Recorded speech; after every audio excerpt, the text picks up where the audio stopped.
आज हम एक्सप्लेन करेंगे banish from the heroes party का सीज़न 2। और जिन लोगों ने सीज़न 1 नहीं देखा है, डिस्क्रिप्शन में लिंक है तो जाके देखो। अब चलते हैं एक्सप्लेनेशन की ओर। एपिसोड 1 के स्टार्टिंग में हमें एक परी को दिखाया जाता है जो कि इस बंदे के पास आती है। इसका नाम वैन होता है। वैन उस वक्त प्रेयर कर रहा होता है, तभी वहाँ पर ये दोनों आते हैं। इसका नाम जुबो होता है। वैन उससे पूछता है ये बंदी कौन है। जुबो बताता है इसका नाम एस्टा है और ये तुम्हारी नई पार्टनर है। यह नाम सुनकर वैन कहता है तुम वही एस्टा होना जिसने डेमन लॉर्ड की आर्मी को हराया था। एस्टा हाँ कहती है। फिर जुबो एस्टा को बताता है वैन यहाँ का 8वां प्रिंस है इस किंगडम ऑफ फ्लेमवर का। वैन कहता है मुझे खुशी होगी कि तुम हमारी साइड से लड़ोगी। फिर वे लोग हाथ मिलाते हैं और वैन उस परी से कहता है तुम भी अपना परिचय इसे दे दो। वह कहती है मेरा नाम लेवेंडर है और मैं वैन की सबसे करीबी व्यक्ति हूँ और पार्टनर भी। सीन चेंज होता है। यह रंद्राला के साथ एक व्यक्ति होता है। असल में वे लोग रेड को ढूंढने जा रहे होते हैं और इस व्यक्ति ने बताया था कि रेड इस तरफ आया है और वह वहाँ से जाने के लिए रिक्वेस्ट करता है। तब ये कहती है मुझे तुम पर भरोसा नहीं है इसलिए तुम भी मेरे साथ चलोगे। वहीं उस व्यक्ति ने उसे प्रॉमिस किया था कि वह उसे रेड के पास पहुँचाएगा। फिर हमें पता चलता है कि पिछली रात यह रंद्राला इस व्यक्ति से मिली थी और उसने पूछा क्या तुम रीत को जानते हो। वह व्यक्ति झूठ बोल देता है कि रीत और रेड मेरे बेस्ट फ्रेंड है। तब यह रंद्राला उसे पूछती है क्या तुम मुझे उसके पास ले जाओगे। वह व्यक्ति कहता है मैं तुम्हें उन तक तो ले जाऊंगा लेकिन बदले में तुम्हें मेरे साथ एक रात बितानी होगी। यह सुनकर यह रंद्राला उसे अपने जादू से जकड़ लेती है। फिर यह व्यक्ति निराश होकर अपने आप से कहता है मुझे उनकी बात मान लेनी चाहिए थी कि हॉट लड़की और शराब से दूर रहना। वे लोग चलते चलते एक शहर के एंट्री गेट पास पहुँचते हैं। यह रंद्राला उस सिपाही से कहती है हम लोग एडवेंचरर्स हैं और यहाँ पर अपने पुराने दोस्त से मिलने आए हैं तो हमें अंदर जाने दो। उस वक्त यह आदमी बड़ा अजीब सा स्मेल करता है। सिपाही उन्हें अंदर जाने का परमिशन दे देता है। तब ये मन में ही कहता है मैंने इसे बेवकूफ़ बना दिया। फिर हमें रूती को दिखाया जाता है। वह एक रैबिट को देखकर क्रीपी से स्मेल करती है तो रैबिट डरकर भाग जाता है। रेड कहता है आज किसी का मूड अच्छा लग रहा है। रूती बताती है यह उसका फर्स्ट टाइम है जो कि एक जर्नी पर जा रही है उन लोगों के साथ नॉर्मल इंसान बनकर, क्योंकि हमेशा वह फाइट के लिए ही जाती थी और वह इतनी खुश है कि वह अपने शब्दों को बयान नहीं कर सकती है। वहीं वे लोग पहाड़ों पर पहुंचते हैं जिसे दुनिया का आखिरी दीवार भी कहा जाता है। फिर वे लोग वहां पर थोड़ी देर ठहरते हैं। हमें बताया जाता है कि रेड उस दीवार की तरफ जाना चाहता है ताकि वह रीत के लिए इंगेजमेंट रिंग बना सके। रेड कहता है उसे नीला कलर का मटेरियल चाहिए क्योंकि उसे लगता है कि रीत की आंखों के साथ वह मैच करेगा और वह पत्थर बहुत रेयर होते हैं लेकिन उसका साइज़ बहुत बड़ा होता है। वह उसे रीत को देना चाहता है गिफ्ट के तौर पर और वह कॉम्प्रोमाइज़ नहीं करेगा। फिर हमें बताया जाता है कि इसका नाम मोग्रिम है जो कि इस टीम को ज्वाइन किया है जर्नी में जाने के लिए और इसकी वाइफ प्रेग्नेंट होती है। डॉक्टर ने कहा है कि बच्चे को सर्जरी के माध्यम से निकालना होगा। इसके लिए मोग्रिम कुछ भी करने के लिए तैयार है। फिर हमें बताया जाता है कि मोग्रिम लोहार का काम करता है तो वह अर्थ के मटेरियल से एक चाकू बनाएगा क्योंकि उसका धार बहुत तेज़ होता है। अगर उस वेपन को किसी पर भी चलाया जाए तो उस व्यक्ति को पता भी नहीं चलेगा कि वह कर चुका है। रूती कहती है सब कोई यहाँ पर किसी न किसी के बारे में सोच रहे हैं और वह बताती है रेड हमेशा एडवेंचर पर जाता है और उसे बहुत सारे खतरों का भी सामना करना पड़ता है रूती की वजह से, लेकिन रूती ने कभी उसके लिए कुछ नहीं किया तो इस बार वह रेड के लिए मदद करेगी। वे लोग आगे चलते हैं तो उन्हें गोब्लिन का स्मेल आता है। तब रेड कहता है इनका झुंड इधर ही होगा। वे लोग खाना और कीमती सामान चुराते हैं मुसाफिरों से।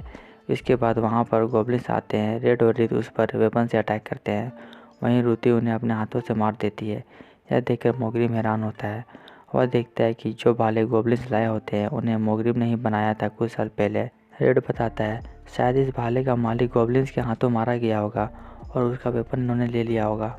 उसी पर रेड सोच रहा होता है यह दुनिया कितना रहमदिल है क्योंकि सभी को लड़ना पड़ता है।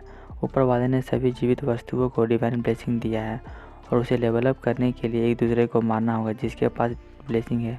रूती रेड से पूछती है मैं ये लड़ाई छोड़कर आगे बढ़ गई हूँ, क्या मैंने गलत किया। असल में रूती के पास हीरो वाला ब्लेसिंग होता है जो कि दुनिया में सबसे ज़्यादा पावरफुल होता है। रेड बताता है तुमने कुछ गलत नहीं किया, तुम्हारा पुराना लाइफ वापस आ गया है। तब रूती कहती है पता नहीं ऊपर वाला इसे एक्सेप्ट करेगा भी या नहीं क्योंकि जो लोग हीरो होते हैं वे लोग नॉर्मल लाइफ नहीं जी सकते हैं। सीन चेंज होता है। इन्हें दिखाया जाता है वे लोग रेड के घर के पास पहुंचते हैं लेकिन रेड सब वहां पर नहीं होते हैं। तब ये व्यक्ति कहता है शायद वे लोग अपना काम छोड़कर डेट पर गए होंगे। यह बंदी उससे पूछती है, क्या तुम्हें पता है वे लोग कहाँ गए होंगे? वह कहता है, मैं कैसे बता सकता हूँ, और मैंने अपना डील पूरा कर लिया, अब मुझे यहाँ से जाने दो। इसका नाम गोडविन होता है और यह सिपाही उसे पहचान लेता है। वह कहता है, तुम मुझे और बेवकूफ़ नहीं बना सकते। और उसने सुना था कि वह जेल तोड़कर भाग गया है, मगर उसे उम्मीद नहीं थी कि वह यहाँ जोल्टन में दोबारा वापस आएगा।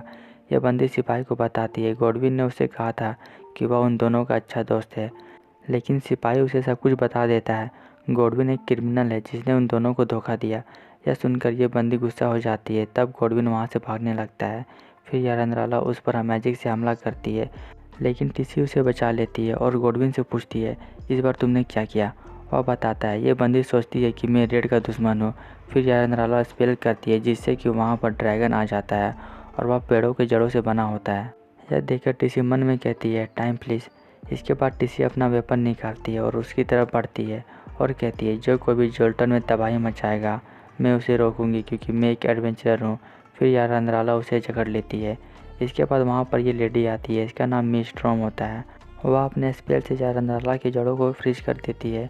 हमें बताया जाता है कि मिस्ट्रॉम जोल्टन की मेयर हुआ करती थी और अब वह रिटायर हो गई है।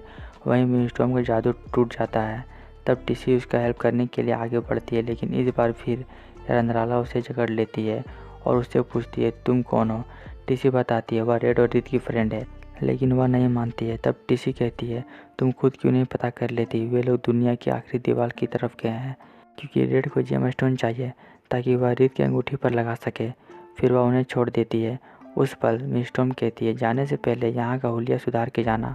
सीन चेंज होता है। मोग्रिम को लगता है कि ये सब इंसान को खाते हैं और वह उनसे डरता है। तब रेड उसे बताता है, ये सब इंसानों पर हमला नहीं करते हैं। वही रेड उनमें से एक को जानता है। रेड कहता है, तुम्हें देखकर खुशी हुई कि तुम जिंदा और ठीक हो।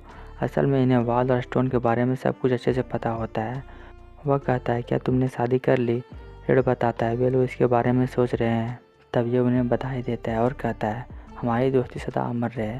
फिर रेड उन्हें ढेर सारा मीट देता है गिफ्ट के तौर पर और उसे जेम स्टोन के बारे में पूछता है। वह कहता है, मैं तुम्हें इसके बारे में बता तो दूंगा, लेकिन तुम्हें थोड़ा सावधान रहना होगा, क्योंकि वहाँ पर कुछ अजीब सा चीज़ हो रहा है। इसी दौरान उधर एक छोटा सा जूस पेड़ से नीचे गिर जाता है और वह रोने लगता है। तो रुति उसे शांत कराती है। रित बताती है, यहाँ के पेड़ों पर कुछ मजबूती नहीं है।